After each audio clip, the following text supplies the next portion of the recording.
Hey guys, I'm going to talk to you about self-harm alternatives. I have a paper here with everything I want to say on it, so hopefully this will be more organized than my last two videos. Okay, here we are. Make a YouTube video. You could make a YouTube video for yourself. It's not that hard. Like, I don't put any editing into mine at all. And even on my other accounts, I don't put any editing on them. So it's not that hard. And some people still like them. You can color a picture. I've got like 5 adult coloring books. Or you can print out pictures like from the internet to color. Or you can go to the library and print them out. Coloring is a very calming activity. You can study. Focus your energy on studying instead of wanting to hurt yourself. Go on Facebook. There's plenty of support groups on Facebook. Vent or rant. Now that could be either to a friend, parent, whatever, stuffed animal maybe, dog, I don't know. Call a friend. Support others. That's really important because, like, if you support others, then you will start to believe what you're saying to them. Like, you're beautiful, you shouldn't hurt yourself, and then you'll start believing it. Post on a support forum. I will link to some of my favorite support forums in the description, and I will also put a master post of support forums on my blog. Make a list of things you hate about self-harm, such as scars, pain, and long sleeves. That's important. Every time I text the crisis text line at 741-741, they tell me to make a list of things I hate about self-harm. Read a book. Online window shop. Go to Amazon, make a wish list, but don't buy anything. That's one of my favorites. Drawing and doodling. Write a story, poem, journal, anything. Talk to a pet or family member or friendo.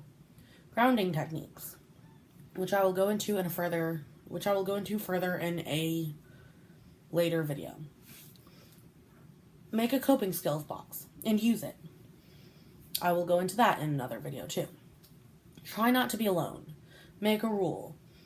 For example, no self-harm after dinner or at school. It doesn't really matter what your rule is. Just make it so that your chance of self-harming is less. List reasons to stop self-harming and keep it with the things you use to self-harm. Avoid getting hungry, angry, lonely, and tired by eating right and using coping skills and sleeping right.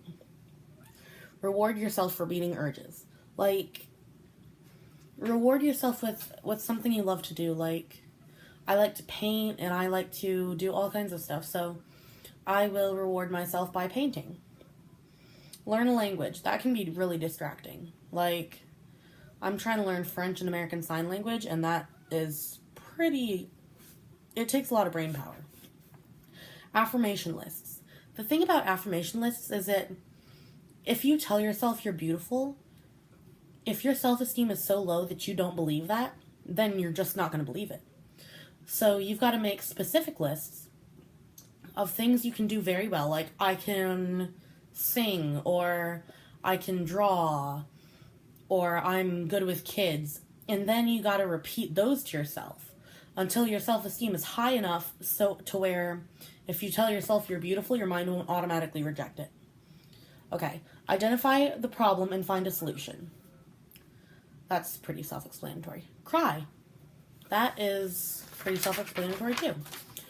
Ask if you'll still feel bad tomorrow. Like, ask yourself if you'll still feel bad tomorrow if you don't self-harm. Then ask yourself if you'll still feel bad tomorrow if you do. Chances are you're going to feel worse if you do self-harm than if you don't. Visualize your troubles melting away. Look at happy photos.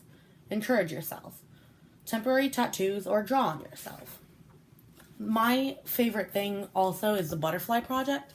Like, I just really love the Butterfly Project. It's really amazing to just name a butterfly after somebody and not self-harm because of them. It's really fun. Like, not only is it fun, but like to draw the butterfly, but it's really encouraging because you can get the butterfly to symbolically live. What I like to do is I take an eyeliner pen And, well, I mean, this one's tested on animals. I usually don't get things that are tested on animals, but my grandma gave this to me, so I'm going to use it for this purpose only. But you can do pretty much anything with the butterfly project. You could draw big, intricate designs, or just draw a U with a bee on each side. It really doesn't matter what you do. And that was my tips for not self-harming.